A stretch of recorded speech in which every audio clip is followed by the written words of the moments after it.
ভাবুন, এক সকালে আপনি ঘুম থেকে উঠলেন, ফেসবুক খুলছে না, ইমেল যাচ্ছে না, অফিসের সার্ভার কানেক্ট করছে না, ইন্টারন্যাশনাল ফোন কলস হচ্ছে না। আপনি ভাবছেন হয়তো আমার ইন্টারনেটের সমস্যা, কিন্তু কিছুক্ষণ পর জানতে পারলেন সমস্যাটা আপনার বাড়িতে নয়, আপনার শহরেও নয়, সমস্যাটা সমুদ্রের নিচে।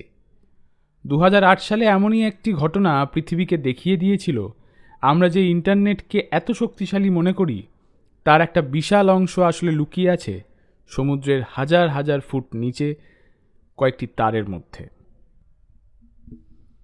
আজ আমরা ইন্টারনেট বললেই ভাবি ওয়াইফাই, মোবাইল টাওয়ার, স্যাটেলাইট, কিন্তু ইন্টারন্যাশনাল ইন্টারনেট ট্রাফিকের বিশাল অংশ যায় সাবমারিন ফাইবার অপটিক কেবলস দিয়ে।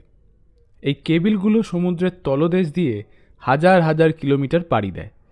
একটি কেবল একটি দেশকে আরেকটি দেশের সঙ্গে যুক্ত করে, তারপর সেই নেটওয়ার্কের সঙ্গে যুক্ত হয় আরও অনেক দেশ। অর্থাৎ আপনি কলকাতায় বসে লন্ডনের একটি ওয়েবসাইট খুলছেন, আপনার ডেটা হয়তো কয়েক সেকেন্ডের মধ্যে একটি সাবমেরিন কেবল দিয়ে সমুদ্র পেরিয়ে চলে যাচ্ছে। আমরা ইন্টারনেটকে ক্লাউড বলি, কিন্তু সেই ক্লাউডের একটি বড় অংশ আসলে সমুদ্রের তলায়। 2008 সালের জানুয়ারির শেষ সপ্তাহে মেডিটেরেনিয়ান সি এর কাছে ইজিপ্টের আলেকজান্দ্রিয়া উপকূলের আশেপাশে একাধিক গুরুত্বপূর্ণ সাবমেরিন কেবল ক্ষতিগ্রস্ত হয়। প্রথমে একটি কেবল, তারপর আরও কেবল। ফলে মিডল ইস্ট, ইজিপ্ট এবং এশিয়ার বিভিন্ন অঞ্চলে ইন্টারনেট কানেক্টিভিটি মারাত্মকভাবে কমে যায়। ইজিপ্টের পরিস্থিতি ছিল বিশেষভাবে গুরুতর। কিছু রিপোর্ট অনুযায়ী দেশটির ইন্টারনেট ক্যাপাসিটির প্রায় 70-80% পর্যন্ত প্রভাবিত হয়েছিল। ভাবুন, একটি দেশের ইন্টারনেটের এত বড় অংশ একদিনে কার্যত অচল হয়ে গেল। Banks, businesses, call centres, universities, international communication সব কিছুতেই প্রভাব পড়ল। এখানেই গল্পের সবচেয়ে ইন্টারেস্টিং অংশ। যদি সাবমেরিন কেবল কেটে যায় তাহলে কি ইন্টারনেট শেষ? না, কারণ ইন্টারনেট একটি সিঙ্গেল রোড নয়, এটি একটি বিশাল নেটওয়ার্ক। একটি রাস্তা বন্ধ হলে ট্রাফিক অন্য রাস্তা দিয়ে ঘুরে যেতে পারে, যে কারণে ড্যামেজড কেবলের ট্রাফিক অনেক ক্ষেত্রে অন্য কেবল ও অল্টারনেটিভ রুটসের মাধ্যমে রিরুট করা হয়েছিল।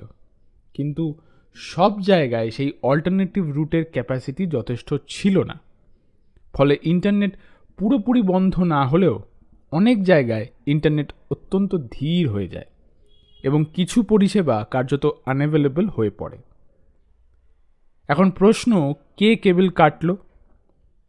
প্রথম দিকে নানা স্পেকুলেশন ছড়িয়েছিল। কেউ বলেছিল শিপস অ্যাঙ্কার, কেউ বলেছিল সাবোটাজ, কেউ বলেছিল অন্য কিছু।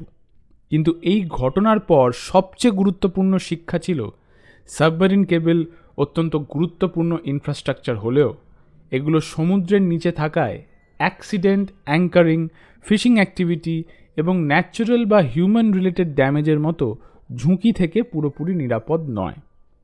আর একটি কেবল নষ্ট হলে তার প্রভাব শুধু কেবলের পাশের দেশেই সীমাবদ্ধ থাকে না, কারণ ইন্টারনেট হলো ইন্টারকানেক্টেড। 2008 সালের সেই ডিসরাপশনস আমাদের একটি বিষয় বুঝিয়ে দিয়েছিল, ইন্টারনেট কোনো জাদুকরি ক্লাউড নয়। এর পেছনে রয়েছে হাজার হাজার kilometre fibre optic cable, landing stations, data centres, routers, servers, আর পৃথিবীর বিভিন্ন প্রান্তে ছড়িয়ে থাকা বিশাল ফিজিক্যাল ইনফ্রাস্ট্রাকচার। আমরা যখনই একটা মেসেজ পাঠাই, একটা ভিডিও দেখি, অথবা অন্য দেশের কারোর সঙ্গে ভিডিও কল করি, তখন আমাদের ডেটার যাত্রা হয়তো শুরু হয় একটি ছোট্ট স্মার্টফোন থেকে আর শেষ হয় সমুদ্রের তলদেশ পেরিয়ে। 2008 সালে পৃথিবী ইন্টারনেট হারায়নি, কিন্তু পৃথিবী প্রথমবার খুব স্পষ্টভাবে বুঝেছিল ইন্টারনেট যতটা পাওয়ারফুল ততটাই ফিজিক্যাল। একটি কেবল কেটে গেলে পৃথিবী থেমে যায় না, কারণ ইন্টারনেটের সবচেয়ে বড় শক্তি তার রিডান্ডেন্সি। একটি পথ বন্ধ হলে অন্য পথ খুলে নেওয়া। হয়তো এটাই ইন্টারনেটের আসল সৌন্দর্য।